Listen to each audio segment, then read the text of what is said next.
Live from London is Tahani Mustafa. She's a Palestinian analyst and is part of International Crisis Group. Thank you so much for joining us. We've had no real movement on these ceasefire negotiations yet.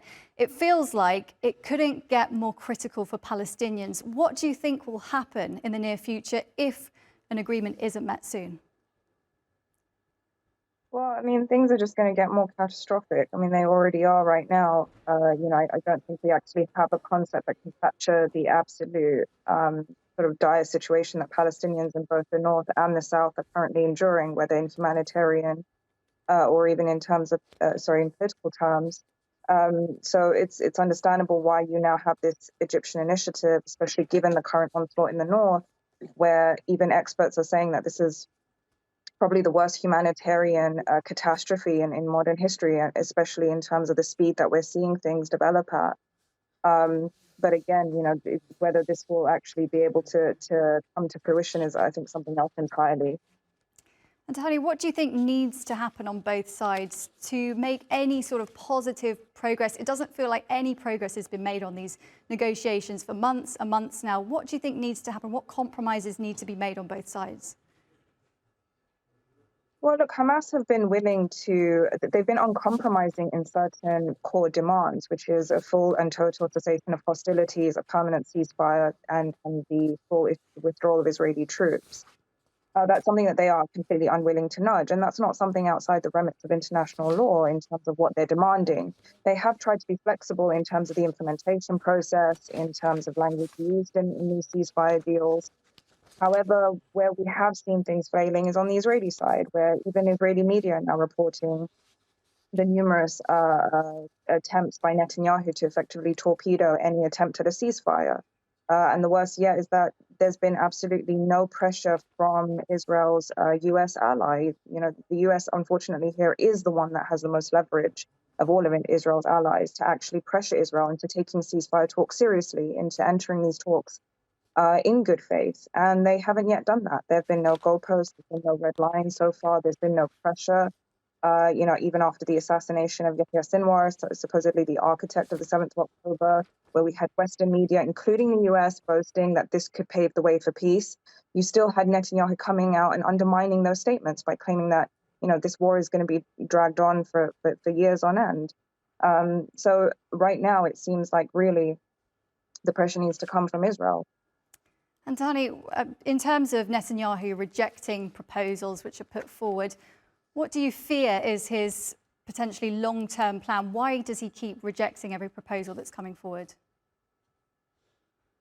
Well, I mean, I think it's difficult to gauge in terms of what Israel's sort of, means to its end goal is. But its end goal has been pretty clear, which is to make Gaza completely uninhabitable. I mean, arguably, this has been an extension of what Israel's policy has been in the Strip since 2007, where they had outright stated that they wanted to make Gaza uninhabitable. Obviously, since the 7th of October, with this current onslaught, we've seen that process accelerated at a far faster pace. But it's very clear, Israeli politicians have made absolutely no secret or facade of that. They have been very clear that Gaza is going to be left uninhabitable. What we see today in terms of post-war day after planning from the Israeli side, in terms of statements.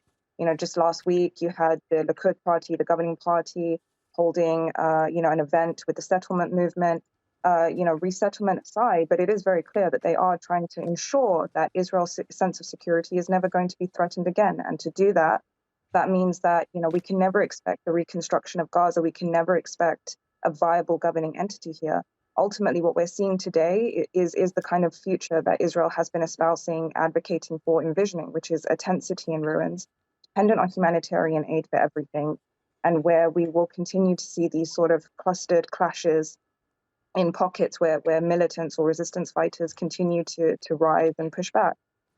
And we've got the Israeli Knesset due to hold a debate on this very controversial bill that would bar UNRWA from operating in territories controlled by Israel. If it's debated, do you think it would go through? And what are your thoughts on that discussion that they're going to have? Well, look, if there is no pressure on Israel here to cease its sort of campaign against UNRWA, then yes, this could definitely go through. The UNRWA, even prior to the 7th of October, had been a target amongst Israeli political and security tiers, in terms of accusations, in terms of the obstruction to its operations. Now, if this does actually go through, if there is no pressure, again, coming from Israel's Western allies that do have the most leverage here to try and rein Israel back in terms of its campaign on UNRWA, then the results will be absolutely catastrophic. I mean, again, a term that just really doesn't cut the kind of depravity that we're seeing on the ground at the moment. But this will have ramifications, and not just within the occupied territories. You're not just talking about Gaza and the West Bank. This will have a spillover effect for regional security. UNRWA also operates in places like Jordan, Syria, Lebanon, and these budget cuts are not just going to be something that will be confined to its operations in the occupied territories. Now, these refugee camps, not only do these states not have the capacity to absorb them in terms of logistics, but more importantly, these refugee camps, since what has been happening in the occupied territories, have been at boiling point.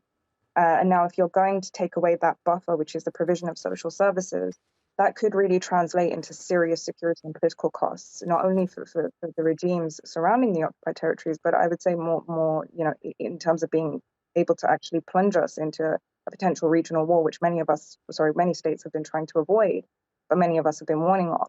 That could very well be the catalyst. Okay, Tahani Mustafa, thanks so much for your analysis today. Thank you.